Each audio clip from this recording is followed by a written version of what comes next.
All right, so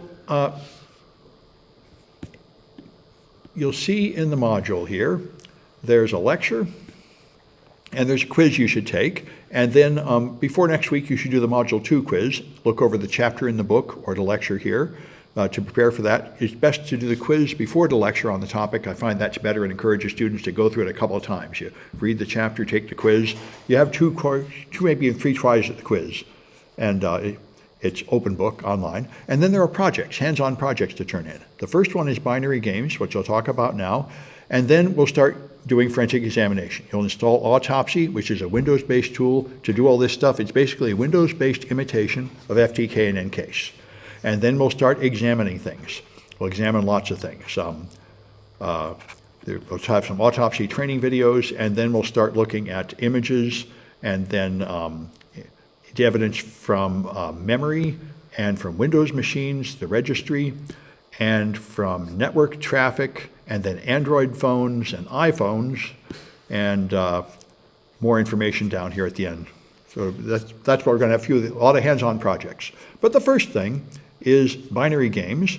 If you don't know binary, you should learn it. You'll need it if you're going to be any kind of computer professional. So let's start with this. All right.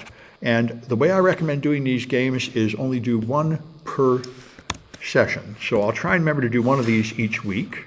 Let me open this in a better browser. I've set this browser to an experimental dark mode, and it kind of messes up the appearance of these binary games. Let's see if it opens up right here. Right. Looks like that might be blocked. I'm probably blocked on City College Wi-Fi. By the way, if you're here and City College Wi-Fi is blocking things, which they love to block everything, then go to Danger Zone, and the password is Danger Zone, capital D and capital Z. That is a router there that's outside the City College firewall and escapes their ruthless blocking. They block almost all sorts of good stuff. Anyway, that is not what I wanted anyway. Let me get the binary games here. My browser is being strange. There, that's copy that link. All right, now let me put it in the other browser that hasn't got the colors messed up. There we are. Okay, here we are. So first, let's talk about nibbles. I've got the PDF explaining it here, and then we just have a bit of practice. All right, so nibbles, I think I need to make this a little smaller. Whoa, minus. There we go. All right. So in base 10, this is normal numbers we all know. If I write down 147, that the 1 is the number of hundreds, the 4 is the number of tens, and the 7 is the number of ones. And we're all used to this, but I remember in like 3rd grade finding this pretty confusing. This is 10 squared is 100, 10 to the 1 is the 10, and 10 to the 0 is 1. That's normal numbers. So that's base 10, hundreds, tens, and ones. In base 2, you only have 0 and 1. You don't have any other numbers. So if you want to write down 3, it's 1 times 2 plus 1. 1 is 3. That's 1 times 2 to the 1 plus 1 times 2 to the 0. It's the analogous to base 10, but that's how base 2 works. So instead of having 1s, 10s, and hundreds, you have 1s, 2s, and 4s. So this number is 5. You have a 4, no 2s, and a 1. That's how binary works, and this is all your computers do. Everything is in binary. So you can count. So counting to 7 in base 2, 0 and 1 are usual. 2 is 1, 0, because it's a 2 plus no 1s. Here's a 3, you have a 2 and a 1. If you have a 4 and no 2 and 1, then you've got 1, 0, 0, and 1, 1, 1 is 7. That's a 4, a 2, and a 1. And you can count, now nibbles are half of a byte, 4 bits. So you have 1s, 2s, 4s, and 8s, and that's it. So with 4 bits, you can count from 0 to 15. 1, 0, 0, 0 is 8, because this digit is the number of 1s, the next one is the number of 2s, this is the number of 4s, and that's the number of 8s. So this is 8 plus 0, that's 8. This 10, 10 is 10. That's 8, no 4s, 2, and no 1s. That's 10. The biggest nibble you can make is 15. That's 1, 1, 1, 1, 8 plus 4 plus 2 plus 1. By the way, some things continue to make sense. Even numbers are also even in this representation. All even numbers have to end in 0. All odd numbers have to end in 1. because if they have a 1, they're odd. It's a sum number of 2's plus 1. If they're even, it's some number of 2's plus 0. So that's it. That's how nibbles work. And I modeled this after the Khan Academy. After you learn one of these things, you then have to practice it until you know it before going on to the next one. That's why usually doing just one of these per meeting is the best thing to do. So let's see if you can do your nibbles. Let's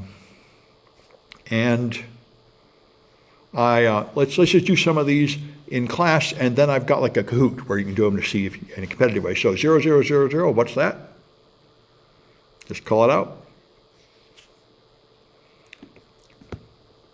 What is that in base 10? That's 0, right? You have nothing. 0 is 0. All right, how about this one? 10, 11. What's that?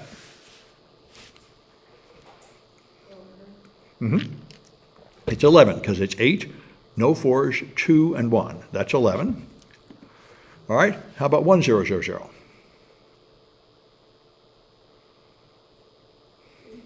That's 8. This is the left number is the number of 8's, and there's nothing else.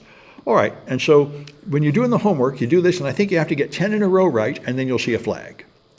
So let's try the Kahoot version and see how that works. I've got to get to the right browser again, which is here. There we are. I have Kahoot nibbles. There they are. All right.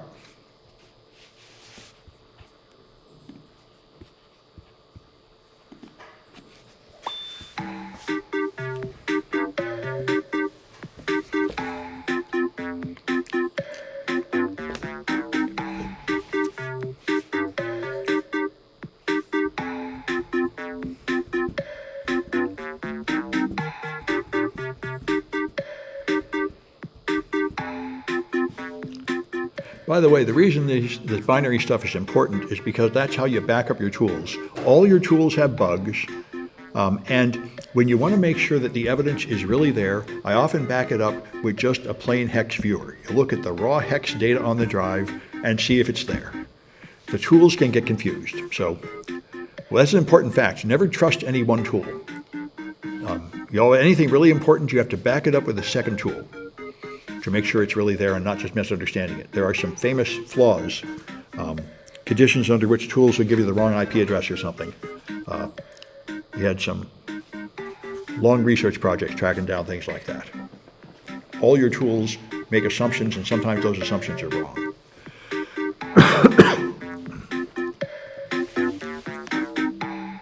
So being able to look at raw hexadecimal data is a very useful skill. Then you find out what's really there.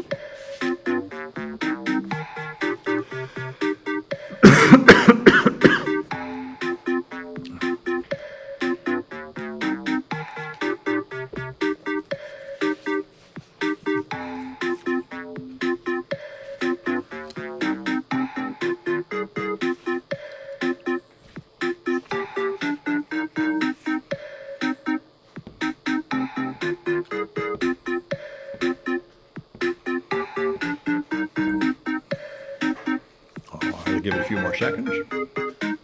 See if anybody more is coming. All right. All right.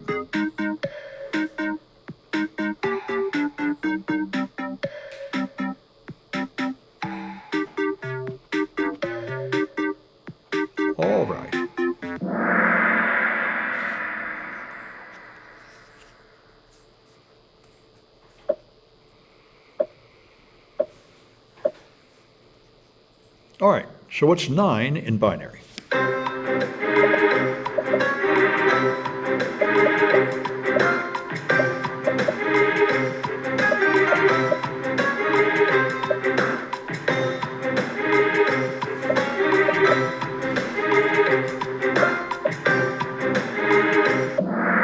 That's it. 8 plus 1. No 4's and no 2's. This is 7, that's 15, and that's 3.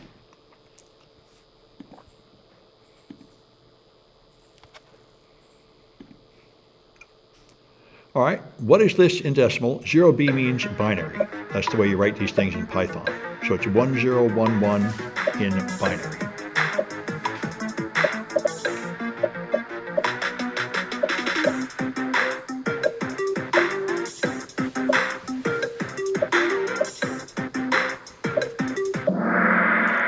11.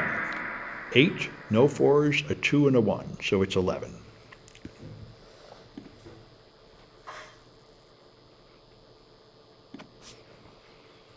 Okay, what's the decimal form of that binary number?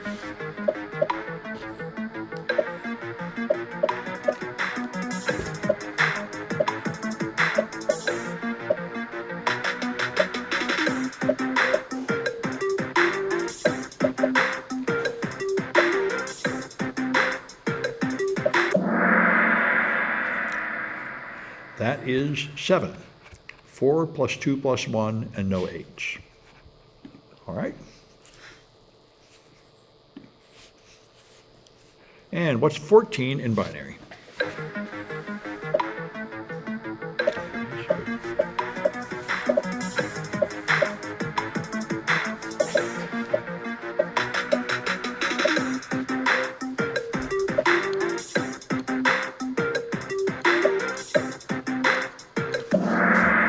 All right, that is 13. No, wait, 13, what is 14? Okay, 14 is this, 1, 1, 1, 0, an even number, 8 plus 4 for 12, plus 2 more for 14. 1 less than 15. 15 would be all ones. Okay, good. All right, Austin's won twice. And Ronan H, I think.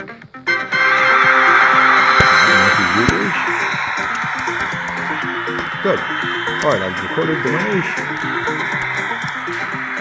All right. Now let me stop this recording.